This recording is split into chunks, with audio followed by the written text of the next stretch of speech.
Laki-laki itu nyaman ketika ada kelekatan secara fisik, merasa kenyamanan itu muncul. Beda dengan perempuan, berawal dari emosional.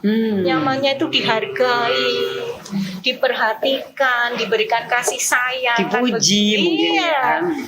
Di layangan putus tuh masing-masing memiliki kesibukan sendiri-sendiri. Lah disinilah ada kerenggangan yang tidak disadari ya mungkin. Tidak disadari memang, tidak disadari. Nah kalau menurut saya, kalau biar tidak monoton tuh diisilah gitu tangki cintanya. Bisa dengan salah satu caranya tuh pilotok namanya. Biasakan kita buat habit baru gitu ya, dengan misal sebelum tidur atau adalah kita siapkan waktu 10-15 menit gitu setiap harinya gitu. Kita ngobrol gitu dengan pasangan kita tentang apapun. Jadi quality time dengan pasangan itu juga penting gitu.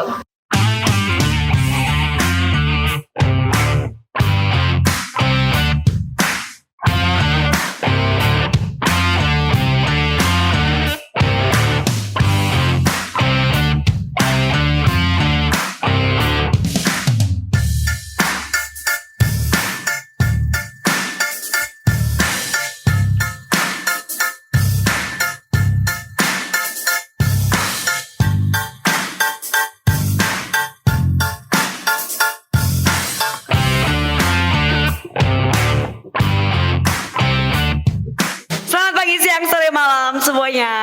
Halo semuanya. Kita jumpa lagi dalam Positif Podcast Sehat Solutif.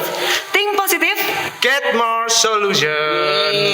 Hari ini kita mau ngomongin apa ya gitu. Iya. Wah. Mau ngomongin apa ya? Ini kira-kira yang lagi hits Dokter pokoknya. Nonot bisa nggak menebak gitu? Waduh, ya gimana? Kenapa harus Kak Padokia, Mas? It's my dream, not hers. Apa dok? Gila kamu. Kok tahu sih? Oke, Sobat Muardi pasti dari clue tadi bisa menebak apa yang mau kita omongin pada saat ini. Apa ya? Yang lagi viral kemarin mungkin ya. Sekarang sudah agak selesai. Tapi kayaknya masih ada lanjutannya. Itu kayaknya karena masih terus terjadi gitu ya. Cuman viralnya sempat kemarin. Iya, luar biasa. Itu apa tadi dok? Ya, layangan putus. Oke. Ya. Nah tapi podcast kita kali ini apa judulnya? Belajar dari layangan putus. Loh, Ternyata kok bisa. harus belajar ya? Waduh. Layangan pedot kok dipelajari ya? Padahal layangan itu kalau pedot itu berarti kalah ya. Nah, Dulu suka main layangan juga kan dok? ya kebetulan ya. Nah kelihatan ya, biasanya tuh yang suka main layangan tuh gitu ya. Jadi kulit agak gimana-gimana, rambut bawah matahari gitu ya. Body shaming. Oh, enggak kan eksotis gitu, sama gitu. Oke, nah sekarang nih dok, karena tadi mau ngomongin itu gitu, ada dua bidadari Wow. gitu ya.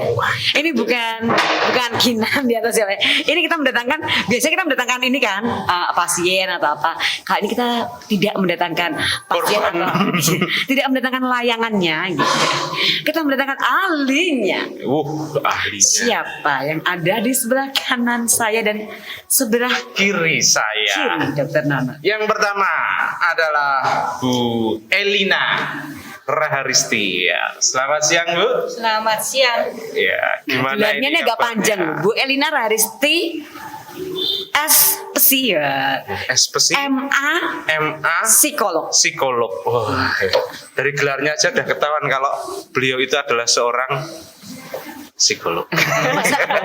Kayak seorang dokter forensik gak mungkin. Iya.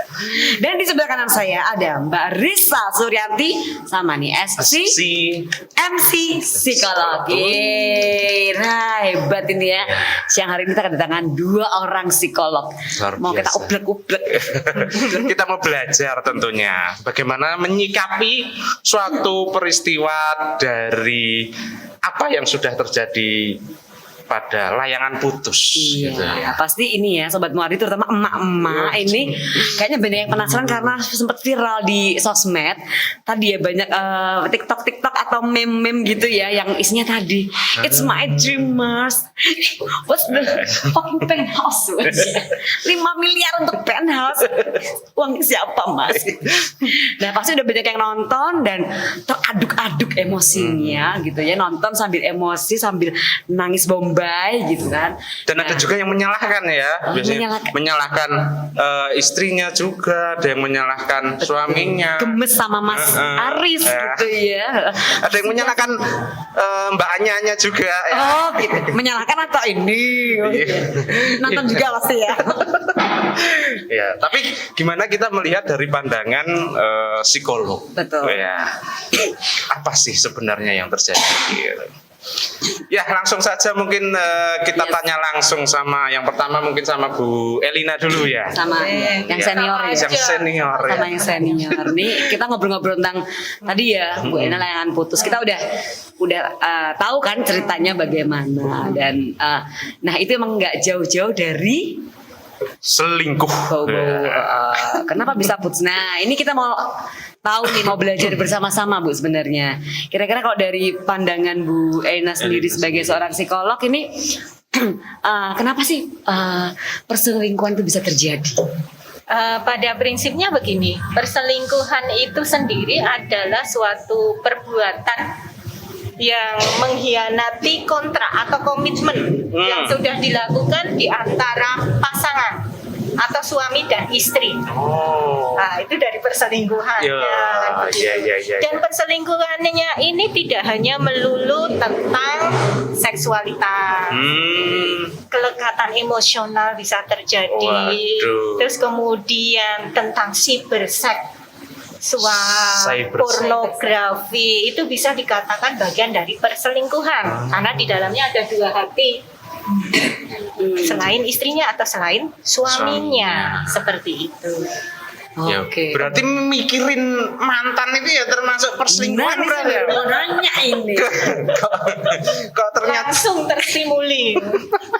Ini kalau perselingkuhan tuh harus dua sama-sama suka atau bisa salah satu aja Bu? Misalnya kayak ini nih ngefans sama artis atau ngefans sama orang lain, kemudian ya ngefans terus sehari-hari kepikiran gitu kan, terus pengen cuman ya mungkin misalnya artis kan dia nggak tahu kita hidup ya. Begini, Itu enggak ya Bu ya kalau begitu? kalau itu terobsesi kan itu terobsesi. seperti itu. Beda berarti. Jadi beda. Kalau dikatakan perselingkuhan ini ada dua hubungan. Satu, saling timbal balik. ya saling timbal balik. Kalau yang satu enggak terjadi perselingkuhan. Apalagi nggak kenal ya, nggak tahu apakah ada manusia bernama Mary gitu. Berarti bukan ya Bu? Bukan. Aman dari Aman. Iya. Wah, ternyata makna dari perselingkuhan itu tidak hanya sekedar seksual saja ya Bu ya, tapi juga bisa dari manapun, misalnya pikiran, tapi yang kedekatan emosional gitu mungkin ya. Wah, ya. Terus kita tanya kepada Mbak Risa. Waduh. Nah memang sebenarnya kalau selingkuh itu kalau kita lihat itu ya ada berbagai faktor gitu ya penyebabnya. Ada faktor internal, ada faktor eksternal. Kita mulai dari internal dulu nih.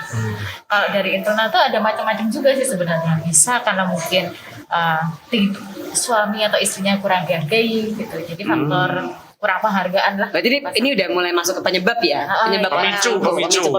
Oke. Itu bisa karena kurang penghargaan dari pasangan atau mungkin kurang atensinya, kurang kasih sayangnya gitu. Terus atau mungkin bisa juga kadang tuh selingkuh karena faktor balas dendam ibaratnya. Wih. Ada kadang kayak gitu juga. Berarti karena pasangannya sudah melakukan terlebih dahulu. Atau pernah buat kesalahan tertentu sehingga ya udahlah gue balas dendam aja nih dengan selingkuh kayak gitu. Ada juga kayak gitu. Terus ada juga faktor eksternal. Faktor eksternal itu apa? Misalnya faktor komunitasnya atau lingkungannya, mungkin pekerjaan atau mungkin pengaruh alkohol atau obat-obatan terlarang gitu ya. Itu bisa juga jadi pemicu untuk seseorang tuh selingkuh. Gitu. Jadi ada berbagai kemungkinan penyebab gitu. Tidak hanya satu dua tapi banyak. Ya. Lanjut ke pertanyaan selanjutnya. Mungkin dari yang Ibu tangani ya, tentang Bu Risa Ibu tangani, terutama di Muarti ya Bu ya, ada kan beberapa kasus ya. Nah itu pemicunya dari mana ya Bu? Mungkin yang punya banyak pengalaman kasus Bu Elina. Begini, kalau kasus yang kita tangani dulu itu kebanyakan perempuannya yang hadir ke kita menceritakan tentang perselingkuhan suaminya. Oh, berarti sebagai korban ya? Iya, sebagai istri. korban. Di mana seperti yang dikatakan rekan Risa tadi, mengatakan bahwa faktor internal eksternal kan berpengaruh sekali. Salah satunya lingkungan pekerjaan itu tadi, di mana seorang istri bekerja di salah satu institusi, yang laki seorang pelayaran, dan tahu sendiri pelayaran itu terkadang berlayar berapa bulan, di rumah berapa bulan. Iya. Jadi dalam rumah itu ada seorang wanita selain istrinya yang ikut membantu kan begitu. Istrinya terlalu sibuk, faktor lagi kan, karena kurang atensi, kurangnya kasih sayang, karena fokus perhatiannya ke pekerjaan. Suami sering tidak dihargai dan diabaikan. Adalah perempuan yang di dalam tersebut yang melayani, perhatian. Seperti itulah prosesnya. Tetapi dalam proses konseling itu sendiri tidak hanya satu orang yang harus datang, seharusnya berpasangan. Sama-sama problem ini bagi kita. Apa yang harus kita selesaikan bersama untuk masalah ini? Karena satunya tidak datang jadi kurang efektif kan, seperti itu. Jadi memang harusnya dua-duanya ya. Sebenarnya datang sebagai pergi ke psikolog. Ya, karena memang itu ada permasalahan yang sangat serius dan harus segera terselesaikan. Kalau menurut Mbak Risa nih, berarti kan sebenarnya setiap rumah tangga itu punya potensi ya. Iya.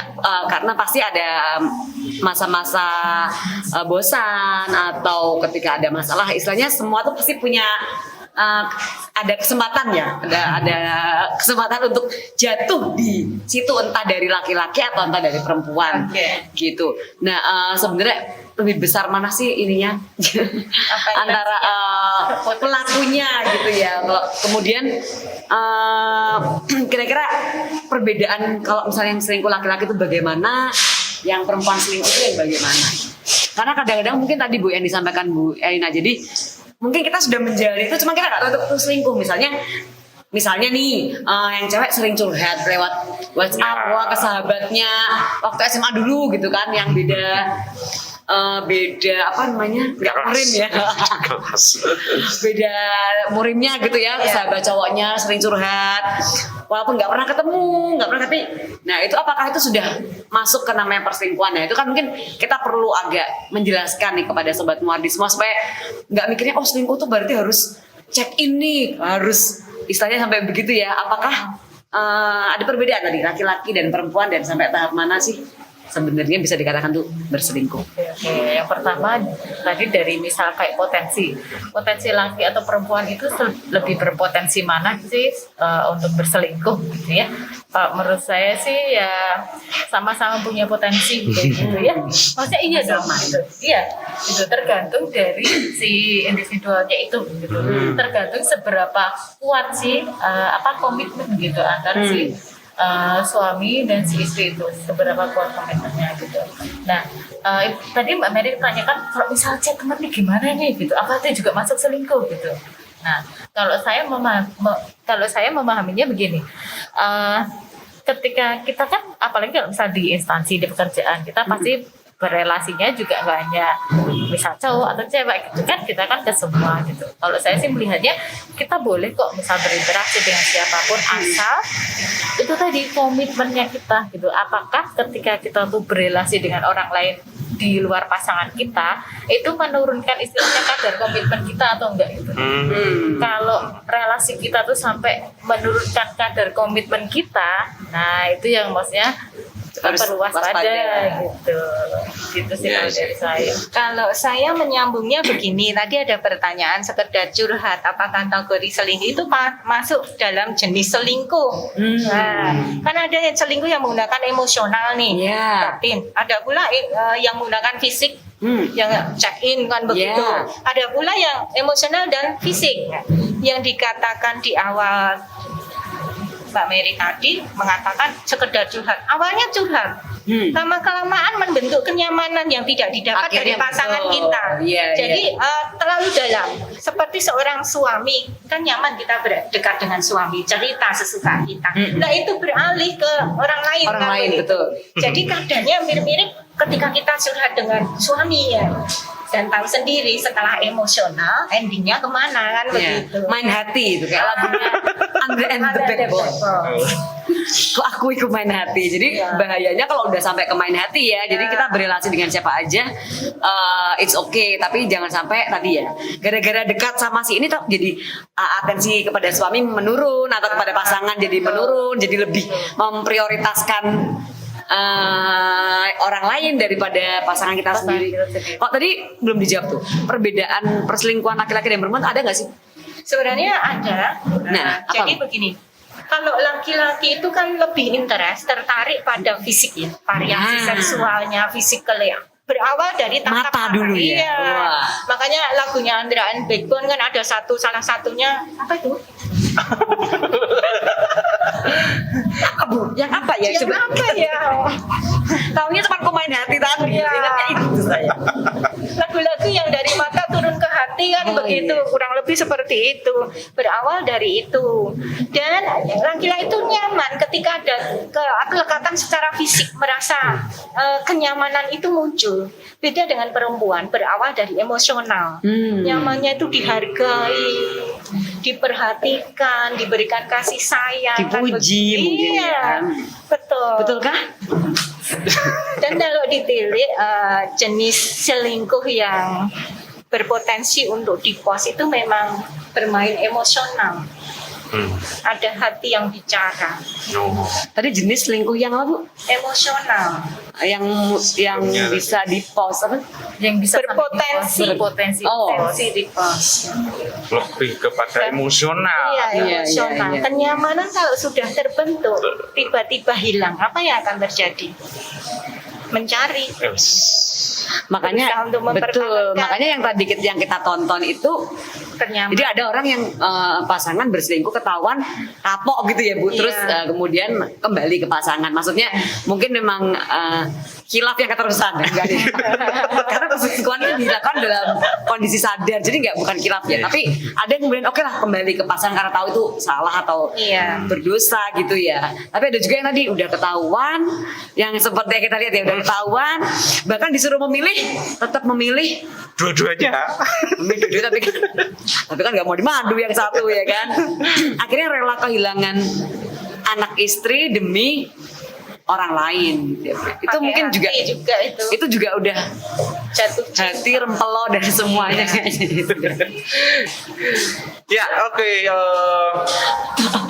Bu Elina dan Bu Risa, ini mungkin tadi kayaknya perselingkuhan itu terjadi karena suatu keregangan antara pasangannya ya Bu ya. Iya.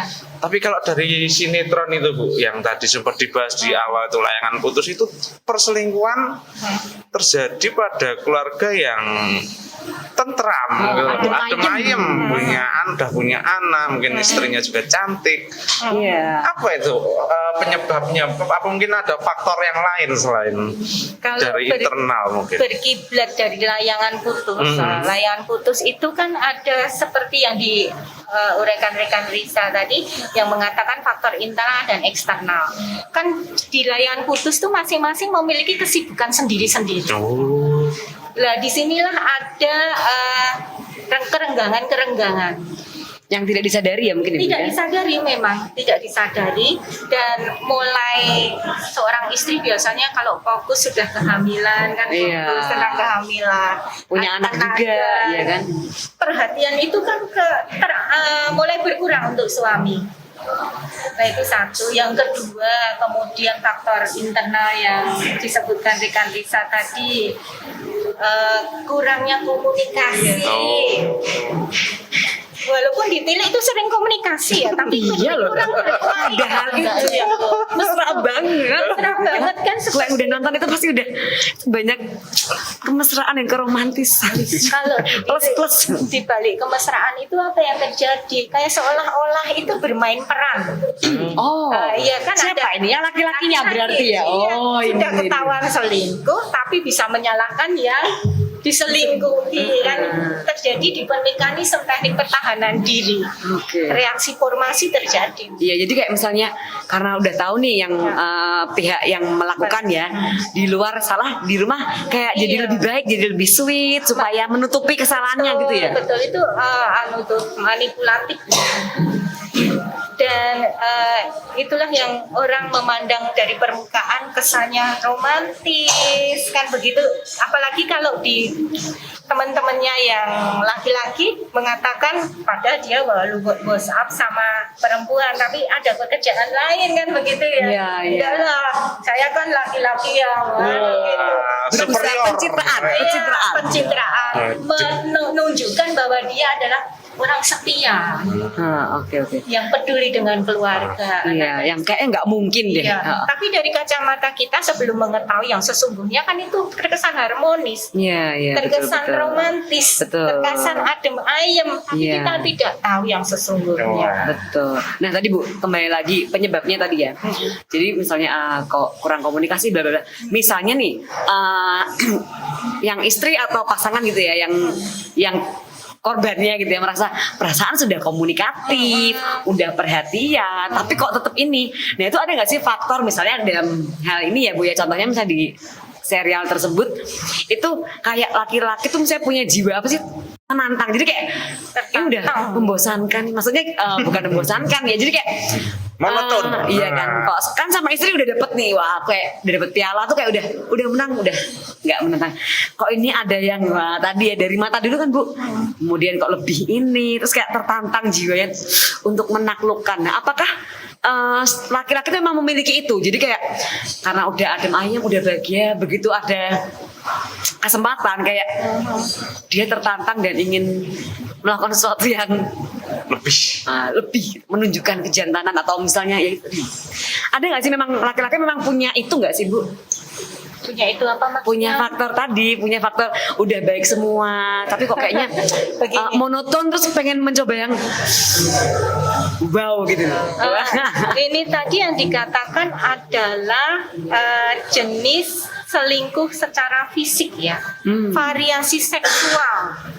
Ketika berhubungan suami istri bukan berarti lamanya durasi pernikahan itu semakin harmonis ataupun romantis. Muncul tadi kebosanan bisa jadi ada variasi seksual dalam diri fisik yang jenisnya fisik seperti itu, makanya tertantang itu ada, apalagi terstimuli ya.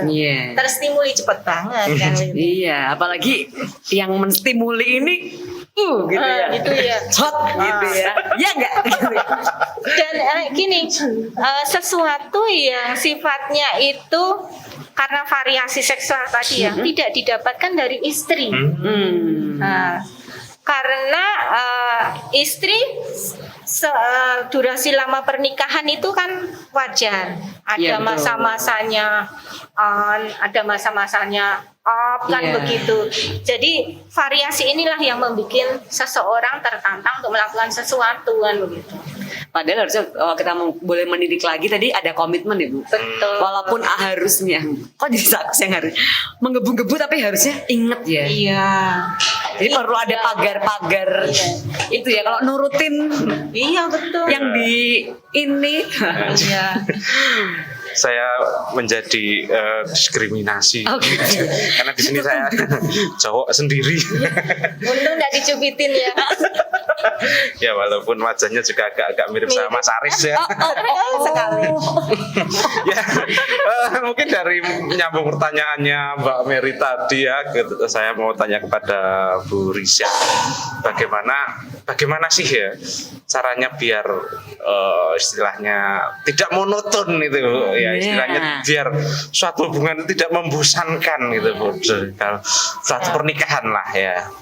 Nah kalau menurut saya kalau biar tidak monoton tuh diisi lagi tuh tangki cintanya. Wah, ada istilah cinta. tangki cinta.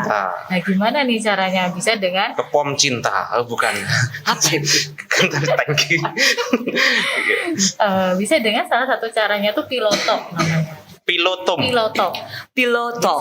Oh, pilotok. Ngomong sama bantal. Oke. Ya. Ngomong di bawah bantal. Oke. Sebelum bobo ngobrol deep talk sebelum deep talk, bobo. ya. Jadi bisa kita biasakan kita buat habit baru gitu ya, dengan misal sebelum tidur atau adalah kita siapkan waktu 10-15 menit gitu setiap harinya gitu.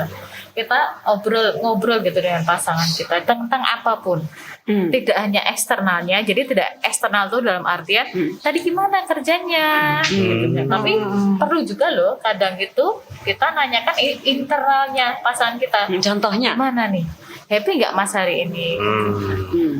Lagi capek ini kayaknya kamu ya, apa nih Mas? Gitu. Jadi perlu loh kadang itu kita nanya internalnya, karena setiap respon lingkungan mungkin tiap individu akan memberikan makna yang berbeda gitu. Jadi kadang perlu juga gitu kita saat piloto gitu kita ngecek internalnya pasangan kita, asal nggak sering-sering aja gitu. Maksudnya kalau misalnya sama anak-anak sih saya saran untuk sering-sering gitu ya nanyakan internalnya anak. Kalau sama orang dewasa atau pasangan kita gitu ya kadang-kadang perlulah untuk kita nanyakan internalnya pasangan kita gitu.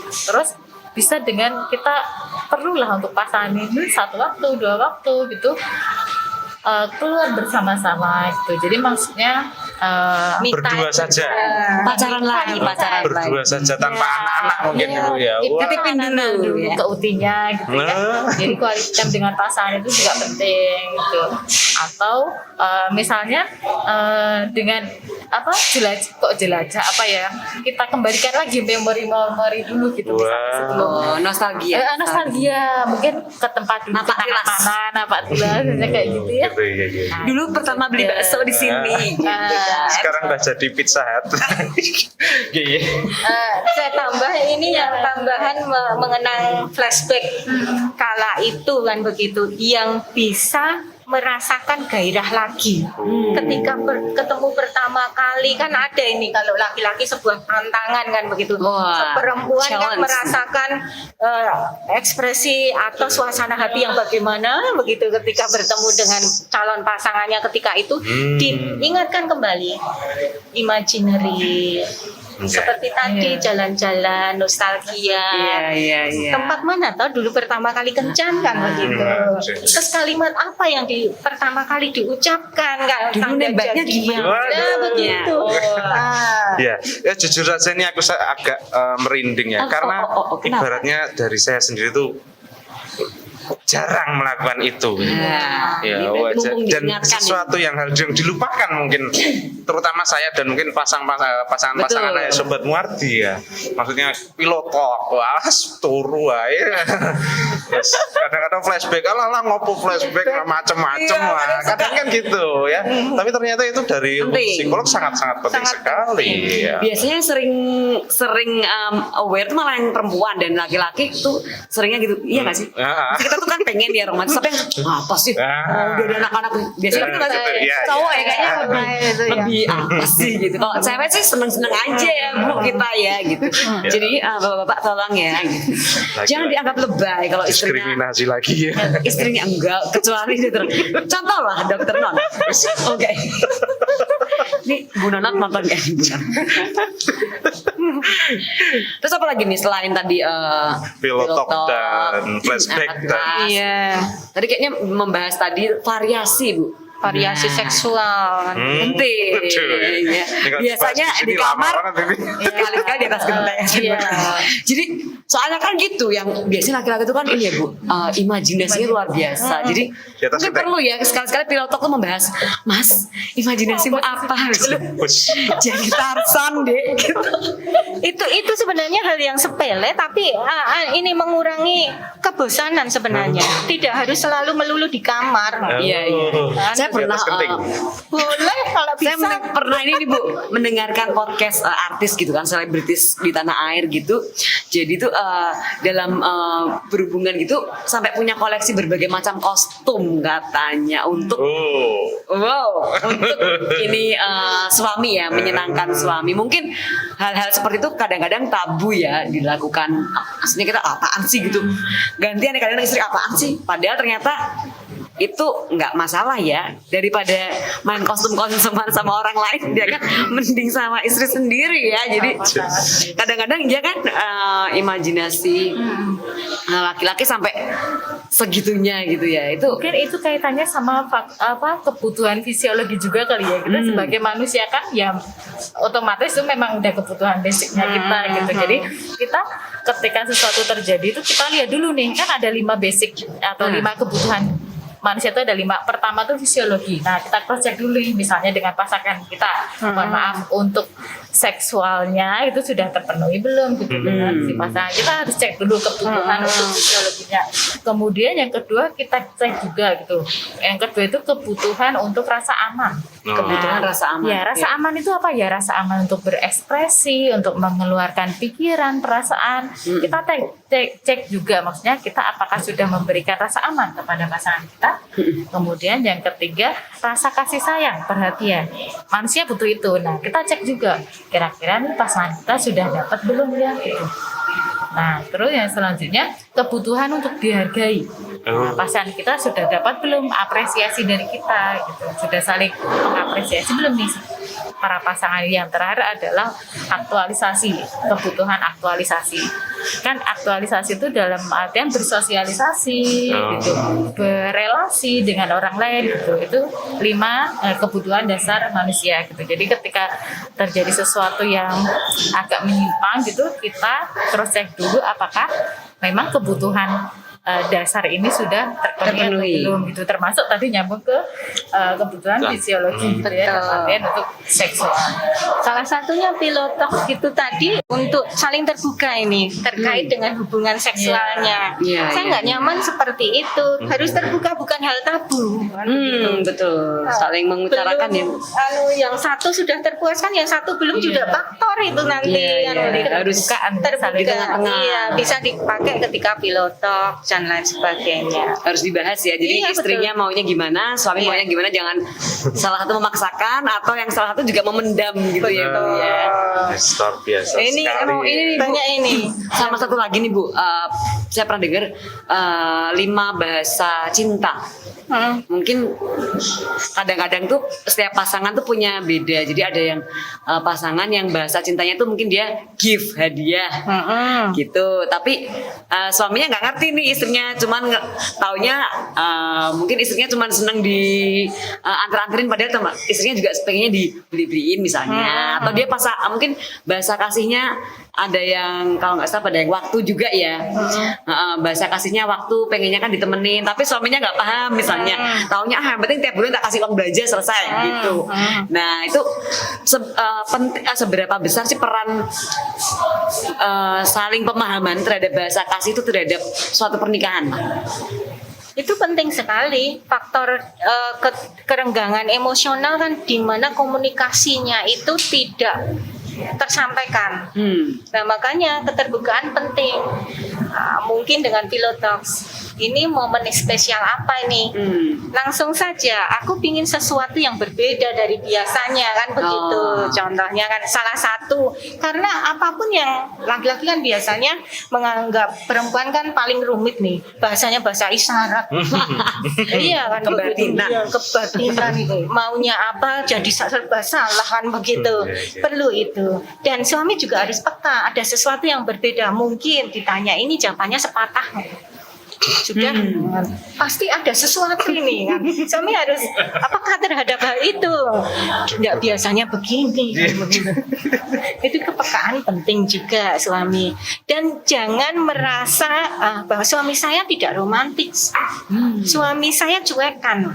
Sesuatu seperti tangki cinta tadi yang diutarakan, atau sebuah bunga yang mau biar berbunga kan harus disirami terus menerus. Awalnya kering, demikian pula dengan pasangan kita, berawal cuek, kurang romantis, tapi sering kita sirami.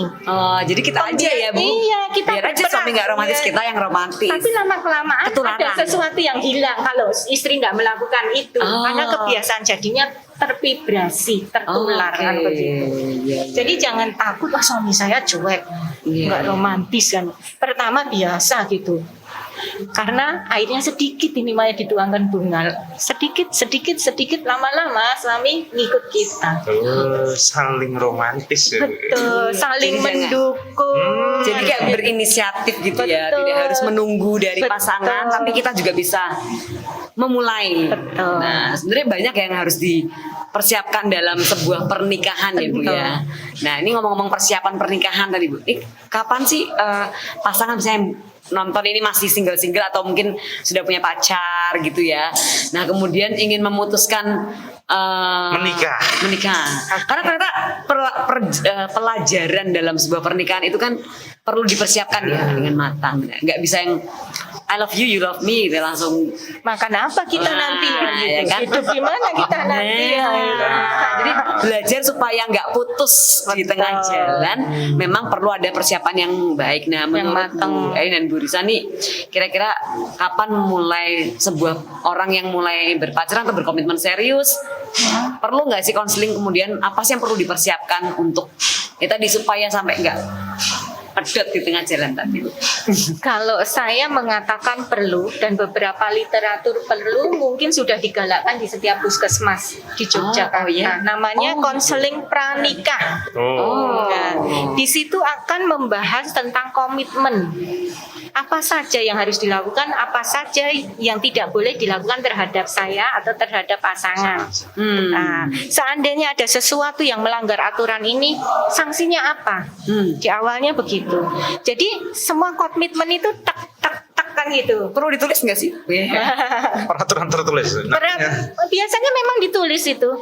Dan masing-masing kesepakatannya apa kan begitu. Termasuk nanti setelah nikah tinggal di mana. Oke. Terus yang Semacam kontrak gitu berarti Bu? bisa jadi. Kawin kontrak. Oh bukan. Ini ya. Ini sudah nanti kita bahas di topik Ya. Lanjut. Ya jadi ada kontraknya gitu. Ya istilahnya kayak suatu komitmen untuk menghindari hal-hal yang tidak diinginkan di kemudian hari dalam suatu proses pernikahan tersebut. Tapi ada nggak sih Bu, misalnya konseling gitu pas di tengah-tengahnya pernikahan gitu. Misalnya saya sama istri saya udah menikah kira-kira 20 tahun. udah Ya. mau mantu dong. Ya.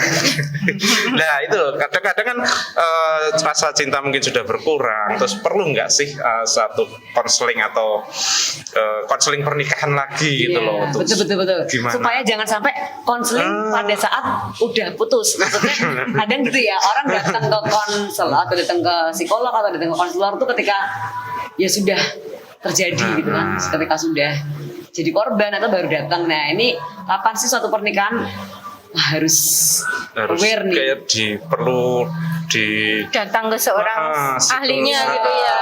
Karena kan dimuarti kan ada yang namanya konseling pernikahan ya Bu ya. Iya. Nah itu gimana itu Bu kira-kira? Ketika pasangan itu merasa bahwa pernikahannya ada sesuatu something.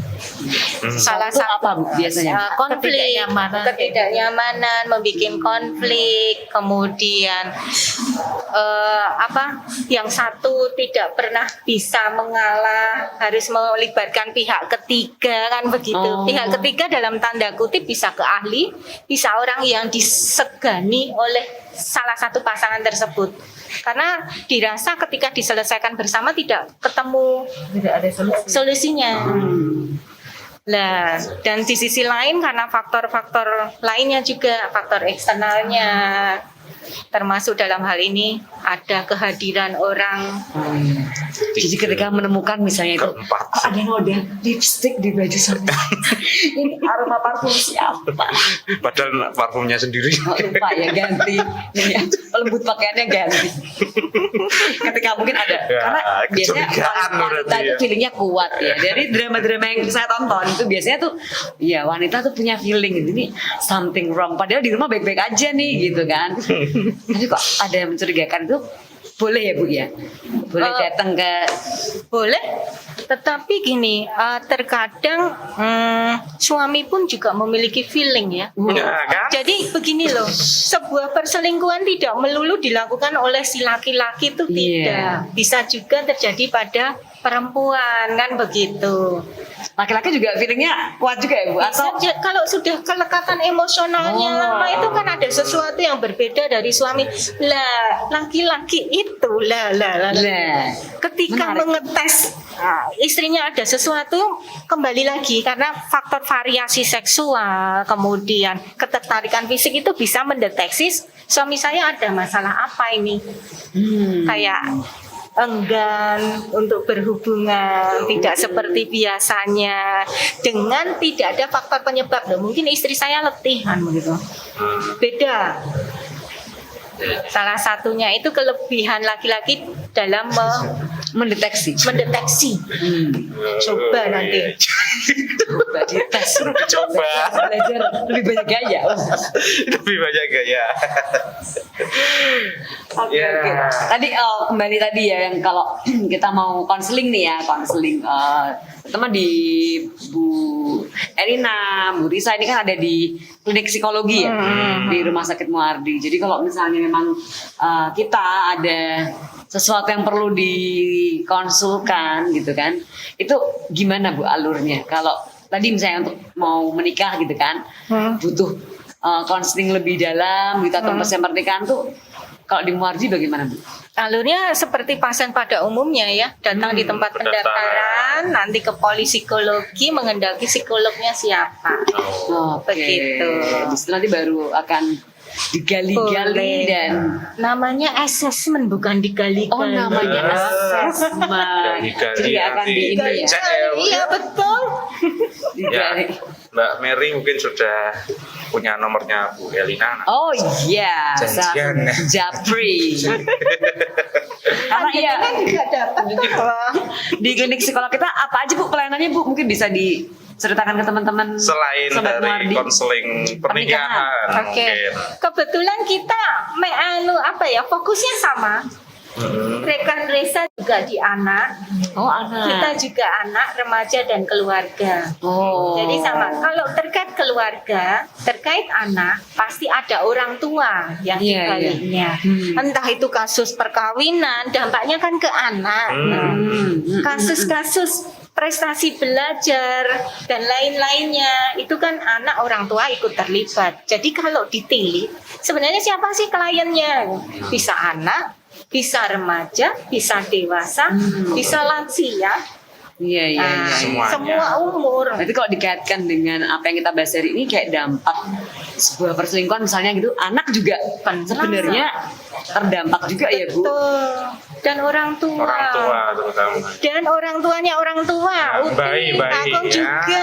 Banyak yang tersakiti sebenarnya. Iya, iya. Morotuwo gitu. Iya. Dan untuk healingnya bisa memang harus ditangani orang yang tepat ya, karena kalau Betul. mungkin banyak pihak yang tidak pada porsinya itu justru Iya. ngomporin jadinya ya. Betul. Jadi mungkin yang sobat Muardi yang saat ini mungkin mengalami kegalauan dan tadi misalnya korban perselingkuhan atau KDRT atau yang melibatkan keluarga terutama mungkin anak ya. Anak itu ternyata perlu kita bawa atau kita konselingkan. Betul. Itu yang dikonselingkan anaknya ke orang tuanya Bu. Itu kan kompleks, terjadinya kompleks itu. Iya. Ketika anak jadi korban, pasti ada sebab dong. Sebabnya itu siapa yang membuat seperti ini? Kan Iya, orang iya. tuanya Oke. korban perceraian itu. Iya, iya. Jadi yang kalau di konseling tidak hanya pada anaknya saja, pada Berarti itu orang tuanya. kayaknya topik yang menarik untuk kita bahas nanti ya Bu ya. Betul. Untuk penanganan Berikutnya, dampak yang berkait sesi di berikutnya. Iya. Yang ini sesinya untuk orang tua atau yang mau jadi orang tua. Nah ini mungkin mengakhiri podcast kita siang hari ini nih Bu, bisa di-share ke Sobat Muardi semua nih tips-tips menjaga keluarga tetap harmonis. Oke. Dari mungkin Bu Risa dulu.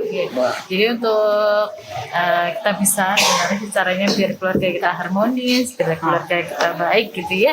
Pertama tingkatkan untuk komunikasi yang efektif gitu. Karena kadang kalau pasangan itu komunikasinya nggak efektif ya gitu.